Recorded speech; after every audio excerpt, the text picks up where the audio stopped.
ముఖ్యమంత్రి గారు నెల్లూరు వెళ్ళి గంగాధర్ నెల్లూరులో ఆయన మాట్లాడిన మాటలు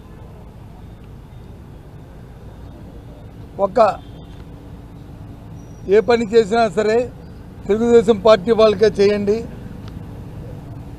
వైసీపీ పార్టీ వాళ్ళకి చేయొద్దు, చేస్తే పాముకి పాలు వేసి పోషించినట్టే. కాబట్టి ఆయన చెప్పిన వర్కర్స్ చెప్పిన నేపథ్యం దయచేసి ఆలోచించమని కోరుతున్నాను. ఎవరైనా బెనిఫిషరీ ఉంటే బెనిఫిషరీకి పార్టీలు ఉండవు, బెనిఫిషరీకి వర్గాలు ఉండవు.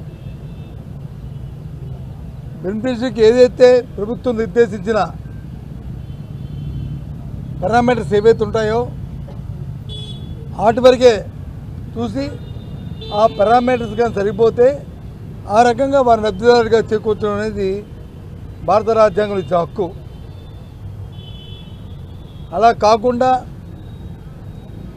ఆయన ప్రమాణ స్వీకారం చేసిన ఓతికి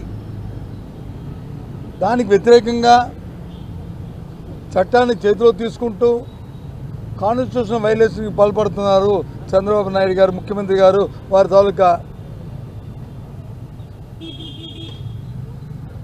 క్యాబినెట్ అంతా కలిపి వారితో పాటు బ్యూరోక్రసీ మొత్తం అందరూ కూడా ఈ విధంగా వారి పరిపాలన సాగుతుంది. కాబట్టి మీ ప్రభుత్వంలో మీ ఇంటర్వెన్షన్ అవసరం గవర్నర్ గారు అని చెప్పి వారికి ఈరోజు మేమందరం విన్నవించుకున్నాం. ఎప్పుడు కూడా దేశ చరిత్రలో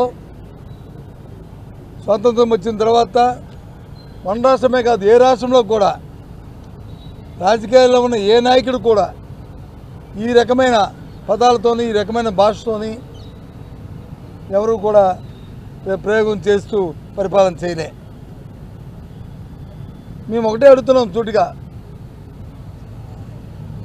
ఆంధ్ర రాష్ట్రంలో ఏ రాజకీయ పార్టీ అయినా సరే ఆ పార్టీకి ఉన్న సిద్ధాంతాల ప్రకారం, ఆ పార్టీకి ఉన్న విధానాల ప్రకారం రాష్ట్రంలో ఉన్న 5 కోట్ల మంది ప్రజలకి మేలు జరిగే విధంగా పరిపాలన చేయడం అనేది ఆ పార్టీల తాలూకా లక్ష్యం. అధికార పార్టీ అయితే అది చేస్తారు, అదే ప్రతిపక్షాలు అయితే వాటిని చేయడానికి ప్రయత్నంగా ప్రభుత్వంతో అవి చేయించే ఏర్పాటును చేస్తూ వాళ్ళని ఒత్తిడి తీసుకొస్తూ చేస్తుంటాయి. అంతేగాని ఏ ఒక్కరికో ఏ ఇద్దరికో ఉన్న ఇది ప్రత్యక్షంగా ఉన్న వివాదం కాదు, వ్యక్తిగత వివాదాలు కాదు, ఇది ఆస్తి తగాదాలు కాదు, ఇది వ్యక్తిగతమైన తగాదాలు కాదు. ఇవి ఆ ఫండమెంటల్ వాల్యూస్ని పక్కన పెట్టి, ఆ ఫండమెంటల్ ఇష్యూని పక్కన పెట్టి ఇవాళ ఈ రకంగా మాట్లాడడం అనేది, రాజ్యాంగ భద్రైన వ్యక్తులు మాట్లాడడం అనేది చాలా దురదృష్టకరమైన విషయాన్ని మరి గవర్నర్ గారి దృష్టికి తీసుకొచ్చాం. కాబట్టి ఇక్కడ ఉన్న మీ ద్వారా కూడా ఈ విషయాన్ని మీకు తెలియజెప్తూ రాష్ట్ర ప్రజానికానికి అందరూ కూడా ఆలోచించమని కోరుతున్నాను. ఇది ధర్మమా? పేదవాడికి వచ్చి పార్టీ అంటగొట్టి వానికి ఇబ్బంది పెట్టడం అనేది న్యాయమా? సామాన్యుడికి వచ్చి వాడు అవసరాన్ని తీర్చడానికి వచ్చి రాజకీయ పార్టీ రంగును పొలవడం అది మంచి పనా?